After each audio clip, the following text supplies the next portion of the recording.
ఇస్లాంలో love marriage ఉందా లేదా? చాలా మంది అనేక రకాలుగా ప్రశ్నించారు. లవ్ మ్యారేజ్ చేసుకోవడం మంచిదా, లేదంటే ఏమైనా చెడు జరుగుద్దా? యూట్యూబ్, సోషల్ మీడియా ప్లాట్ఫామ్స్లో, ఇన్స్టాగ్రామ్, ఫేస్బుక్, వాట్సాప్లో అనేక మంది అనేక రకాలుగా ప్రశ్నించారు.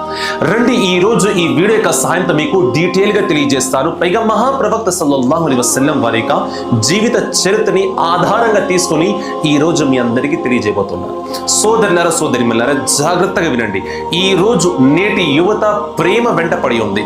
వారు చదువు మానేసి, పనుల్ని మానేసి ప్రేమ వెంట పడి ఉంది. మేము లవ్ మ్యారేజ్ చేసుకోవాలనుకుంటున్నాం, మా ఇంట్లో ఒప్పుకోవడం లేదు, మేము పారిపోయి వివాహం చేసుకోవాలనుకుంటున్నాం. అయితే జాగ్రత్తగా వినండి సోదరులారా. హజ్రతే ఖదీజతుల్ కుబ్రా రదియల్లాహు తఆలా అన్హా, ఈమె ఎవరంటే నా తల్లి, మీ యొక్క తల్లి, ప్రపంచంలో ఉన్న విశ్వాసులు అందరి తల్లి, మహాప్రవక్త సల్లల్లాహు అలైహి వసల్లం వారి యొక్క భార్య ఫాతిమతు జహ్రా వారి యొక్క తల్లి.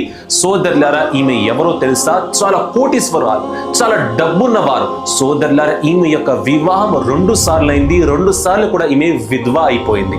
40 సంవత్సరాలు ఆమెకి వచ్చేసాయి.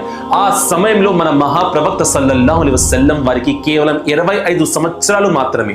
మహాప్రవక్త సల్లల్లాహు అలైహి వసల్లం వారి యొక్క అందం గురించి మాటల ద్వారా అయితే మనం వివరించలేము. ఆయనను వివాహం చేసుకోవాలని జమీందార్ కూతుర్లు, అలాగే ధనవంతురాలు కూతుర్లు ఎదురు చూస్తుండేవారు. ఎందుకంటే ఆయన చాలా అందంగా ఉండేవారు. సోదరులారా, ఆయన లాంటి అందగాడు ఈ ప్రపంచంలో మరొకరు లేరు. ఈరోజు హీరోలు లేదా హీరోయిన్లు వారు మేకప్ వేసుకుని స్క్రీన్ మీద వస్తారు, కానీ మన మహాప్రవక్త సల్లల్లాహు అలైహి వసల్లం వారి యొక్క అందం గురించి ఈరోజు పుస్తకాలు తక్కువ పడిపోతాయి. ఆయన యొక్క అందం అటువంటిది. ఆ యొక్క వయసులో 25 సంవత్సరాల వయసులో మహాప్రవక్త వారిని వివాహం చేసుకోవాలనుకున్నారు. ఎవరు? హజ్రతి ఖదీజా వారు. ఆ సమయంలో ఆమె వచ్చి ప్రపోజ్ చేయలేదు, లవ్ లెటర్ ఇవ్వలేదు, లేదంటే ఆమె స్వయంగా వచ్చి మాట్లాడలేదు. సేవకురాల్కి పంపించింది. ఆమె సేవకురాల్కి చెప్పింది, వెళ్ళు ముహమ్మద్ సల్లల్లాహు అలైహి వసల్లం వారిని నేను వివాహం చేసుకోవాలనుకుంటున్నాను, వెళ్ళి వారి పెద్దల్లో మాట్లాడమని. సోదరులారా, హజ్రతి ఖదీజా వారు పంపించారు. మహాప్రవక్త వారు ఆయన యొక్క బాబాయ్ వారితో మాట్లాడమన్నారు. సోదరులారా, దీన్ని బట్టి ఏమర్థమవుతుంది? ప్రేమ అనేది పెద్దల మధ్యలో జరిగే మాటల ద్వారా వివాహం జరిగిన తర్వాత అల్లాహ్ కలిగించే దాన్ని ప్రేమ అంటారు. అంతేగాని వివాహం కాకముందు పార్కుల్లోకి వెళ్ళి ఒకరి చేయి ఒకరి పట్టుకొని, ఒకరి కళ్ళల్లో ఒకరు చూసుకుంటూ, ఒకరిని ఒకరు నీచమైన పనులు చేసుకుంటూ దీని ప్రేమ అనమండి. మహాప్రవక్త సల్లల్లాహు అలైహి వసల్లం వారి యొక్క జీవిత చరిత్ర విన్న తర్వాత మీకు ఏమర్థమవుతుంది? ఎవరైనా మీకు నచ్చినట్లయితే మీ ఇంట్లో మాట్లాడి వారి ఇంటికి సంబంధాన్ని తీసుకువెళ్ళండి. కానీ మీరు రోజు డే నాడు రోజు తీసుకువెళ్ళడం, వ్యాలంటైన్స్ డే నాడు సిల్క్, డైరీ మిల్క్ సిల్క్ తీసుకువెళ్ళడం, ఇది ప్రేమ కాదండి. సోదరులారా, ఇటువంటి ప్రేమ హరాం. దీన్ని అసలు ప్రేమ అనము. ఇది కేవలం అట్రాక్షన్ మాత్రమే. మహాప్రవక్త సల్లల్లాహు అలైహి వసల్లం వారు తెలియజేసింది ఏమనగా, వివాహం కాకముందు మీరు ఒక అమ్మాయితో మాట్లాడినట్లయితే, లేదంటే ఆ అమ్మాయిని మీరు టచ్ చేసినట్లయితే అది శైతాన్ మీ ద్వారా చేయిస్తాడు. మీరు ఒక అమ్మాయి కలిసి కూర్చున్నారు, తను మీ భార్య కాదు, పరాయి స్త్రీతో మీరు కూర్చున్నట్లయితే మీరు ఇద్దరే కాదు, మధ్యలో 3వ వాడు కూడా ఉంటాడు. అతడే శైతాన్.